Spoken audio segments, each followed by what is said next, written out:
Assalamualaikum dan salam sejahtera. Nama saya Nur Damia Usna binti Abdul Aziz. Umur saya berusia 11 tahun.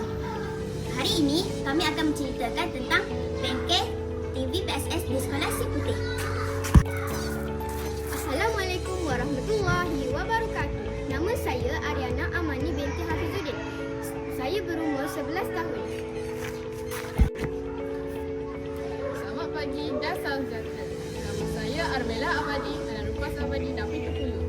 Saya berusia 11 tahun. Hari ini kami akan menceritakan tentang bengkel TV PSS di Sekolah Kebangsaan Si Putih. Best, dekat situ boleh belajar pasal rakaman, cara mengedit dan lain-lainnya. Ada banyak gerai-gerai dan aktiviti yang menarik di sana. Ya, banyak sekali gerai-gerai di situ dan makanannya pula sedap. Sedapnya. Di situ kami belajar mengedit video dan gambar menggunakan aplikasi CapCut. Di situ ada banyak taman permainan, tapi kami tidak dapat main. Sebab penceramah itu terlalu lama. Tapi tidak mengapa. Tapi, kenapa tidak mengapa? Kerana di situ banyak lagi aktiviti yang seronok dan best. Tapi mengapa kalian mahu main di tempat taman permainan itu?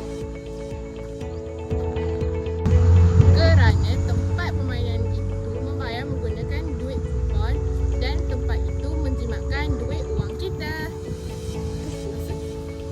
Betul kata-kata Armela itu. Kita tidak boleh menghabiskan duit kita sepanjang hari. Okey, itu saja pada hari ini. Bye! Jangan ingat video ni dah habis tau. Ada lagi banyak tau. Tengok video ni sampai habis. Bukan dah habis ke? Taklah. Mana ada habis lagi. Kita kan banyak program dekat TV PSS. Oh ya, okey kan dah habis. Tak apalah, yang penting best. Apa lagi, jom tengok cerita kita orang sampai habis. Jap. Semua dah sedia kan? Okey, baru kita mula. Situ juga kami mendapat makanan dan minuman yang segar. Dan kami juga akan menerima CD daripada Sekolah Kebangsaan Si Putih. Selepas itu juga kami pergi ke surau untuk solat berjemaah bersama kawan-kawan yang lain. Jom kita pergi cari cikgu.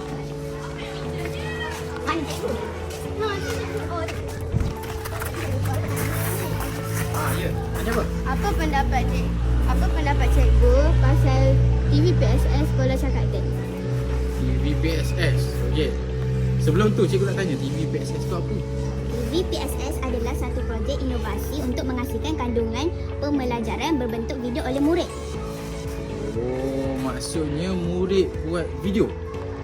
Oh, itulah TV PSS. Oh, cikgu rasa okeylah, cikgu nak bagi pendapat sikitlah. Cikgu rasa kalau macam tu, cikgu rasa benda tu sangat menarik. Okey, sebab apa?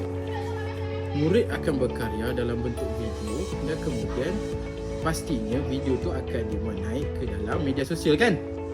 Sebagai contoh, Apa media sosial yang kita ada? TikTok, Instagram, YouTube, YouTube, Facebook. Facebook. tapi kalau cikgu syorkan buat TikTok lah. Mengikut trend semasa. Jadi cikgu rasa TV PSN ni satu inovasi ataupun perkara yang sangat baik dan patut diteruskan. Itu saja daripada cikgu. Terima kasih cikgu. Okey, bye-bye. Jom kita tanya Ustaz Amy pula. Ustaz Amy ada kat dalam ni. Jom. Assalamualaikum Ustaz. Selamat pagi Ustaz. Waalaikumsalam Nabila dan selamat pagi. Ya Mila, ada apa? Nak tanya boleh Ustaz? Boleh nak tanya banyak pun boleh. Takkan tak boleh. Okey, apa dah apa? Nak tanya Ustaz? Ustaz nak tanya pasal TV PSS Sekolah Cakapten. Okey, boleh nak tanya berkenaan tentang apa? Pasal pendapat Ustaz. Pendapat tentang TV PSS. Okey. Baik, soalan yang sangat baik. Jadi apa yang Ustaz nak kongsikan? Pendapat Ustaz, TV PSS ini dari sudut fungsi dia. Yang pertama sekali, tentulah ia adalah medium utama di antara pihak sekolah dengan waris ataupun dengan komuniti sekitar sekolah. Itu sangat menarik. Apa yang boleh dikongsikan dalam medium tu? Program sekolah, pembangunan sekolah, pencapaian sekolah dan sebagainya. Yang kedua, apa yang boleh dikongsikan dalam TV PSS ni? Program-program berkaitan tentang pengajaran dan pembelajaran. yang mana berkenaan dengan contoh mata pelajaran yang tertentulah. Contoh macam Ustaz kongsikan subjek Ustaz iaitu pendidikan Islam, tentang solat, puasa, mandi, bersuci dan sebagainya. Dan yang ketiga, yang poin yang sangat menarik yang ketiga ini akan meningkatkan kreativiti murid, khususnya kamu lah sebagai wartawan cilik iaitu TV PSS. Jadi itu adalah fungsi ataupun pendapat Ustaz tentang fungsi yang sangat menarik tentang TV PSS sekolah, khususnya sekolah kita iaitu Sekolah Kebangsaan Cekati. Okey. Ada apa lagi nak tanya Ustaz? Ada. Okey, baik. Terima kasih. Sama-sama. Assalamualaikum. Jumpa lagi. Okey, itu saja daripada kami. Terima kasih kerana telah menonton video kami. Okay, thank you for watching. Bye-bye. Bye.